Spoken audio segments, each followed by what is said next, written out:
You're at a cricket match. There the scoreboard shows runs scored, wickets and the run rate. Now if you just follow the runs scored, you will not be able to judge how well the team is performing, right? But by following run rate per over, you will know how well the team is playing and whether it is performing better than the other team or not. Imagine financial ratios as the run rate per over in cricket match. They tell you how well the company is doing vis-a-vis other companies. Hello and welcome to our channel 5 Minute Finance by ET Money, where we discuss the basics of personal finance and investing. In today's video, we are going to understand the most commonly used financial ratios. We are going to discuss how you can use them with examples so that next time you invest in a stock, you just don't go by the trend, but evaluate the true worth and financial health of the company before investing. Let's start with the profitability ratios. Now they tell you how efficiently is the company making profits from its operations. Let's look at two most commonly used profitability ratios. Number one, net profit margin. This tells you how much profit a company is making after taxes for a single rupee of sales. Suppose the company has net profit margin of 23%. That means for every 100 rupees of sales, the company is making 23 rupees as profit. Number two, return on equity. Think of this as the return on investment for the shareholders. It shows how efficiently the company is using shareholders' money to generate profits. If the ROE of the company is 15%, that means for every 100 rupees invested as a shareholder, the company is generating 15 rupees as profit.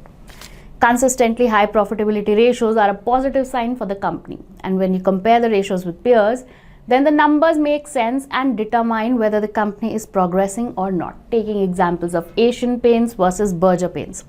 So at the end of financial year 24, Asian Paints has a higher net profit margin of 15.7% and a higher ROE of 31.29% vis-a-vis Berger Paints. We can say that Asian Paints is doing better. Now, how would you know if a company is overburdened with debt or loans from banks? Well, for this you need to check the leverage ratios. First is the debt to equity ratio. This shows us how much debt a company has compared to the money from shareholders. A ratio 1 means the company is equally financed by debt and equity, that is from shareholders. But if it's too high, say 3 or 4, it means the company is running on too much debt, which can be dangerous if things don't go well for the company. The second is the interest coverage ratio. This one tells how easily a company can pay off its interest on outstanding debt or loans. A ratio of 3 indicates that the company earns 3 times its interest payments. Anything below 1.5 is a warning sign. A low interest coverage ratio signals a high debt burden and an increased risk of default or bankruptcy.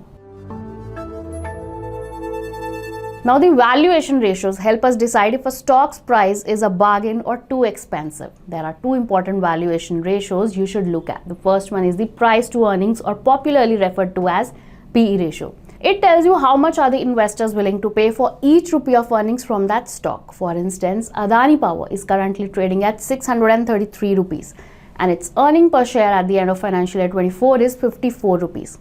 So by dividing the stock price by EPS, the PE ratio is 11.7. So for every rupee of earnings, investors are ready to pay 11.7 rupees for the share.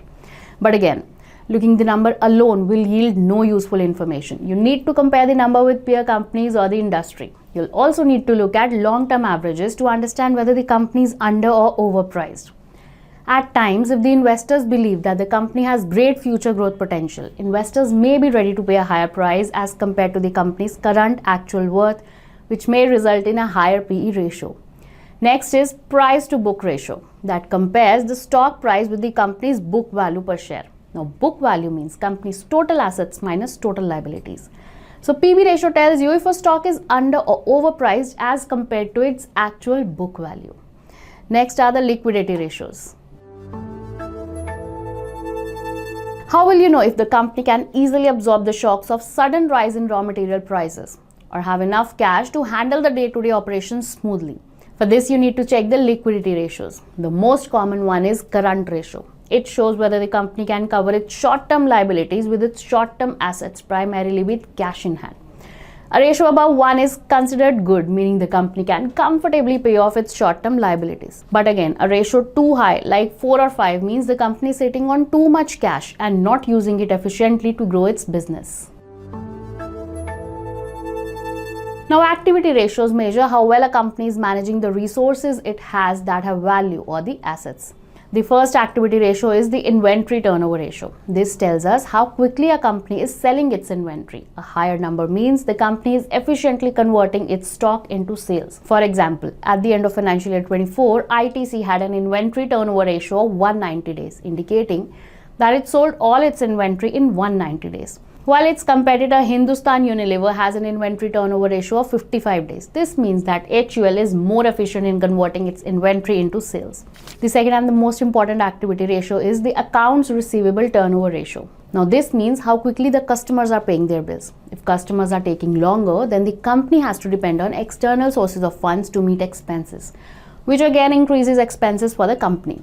You need to compare this ratio with the accounts payable turnover ratio, which means in how many days the company is paying its suppliers. Now, in case of HUL, the payable days are 143, meaning the company is paying its suppliers on an average of 143 days, while the receivable days are 18, meaning it's getting back from its customers in 18 days. So, HUL doesn't have to depend on external sources of funds and manage its resources well to generate more profits. So, there are many more financial ratios. But as a beginner, understand the ones that we have discussed well to get a sense of the company's health. If you find this video useful, share it with your friends and colleagues as well, and we'll see you with another insightful video soon. Mutual fund investments are subject to market risks. Read all scheme-related documents carefully.